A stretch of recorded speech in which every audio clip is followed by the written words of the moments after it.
Friends, అరటికాయ డొల్లు prepare చేసుకుందామండి. ముందుగా స్టవ్ వెలిగించి బాండి పెట్టుకోవాలండి. అరటికాయ పీల్ తీసేసి చిన్న చిన్న పీసెస్ కింద కట్ చేసుకుని ఉడికించి పెట్టుకోవాలి. 10 మినిట్స్లో అరటికాయ ఉడికిపోతుందండి. ఉడికిపోయిందండి. ఉప్పు పసుపు వేసేసుకుని స్టవ్ ఆఫ్ చేసేసుకుందాము.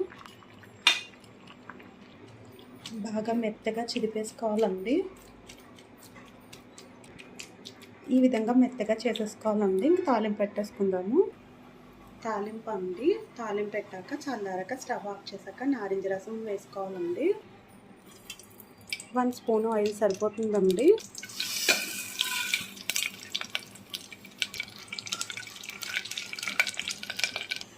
ఎండుమిర్చి వేసేసుకుందామండి.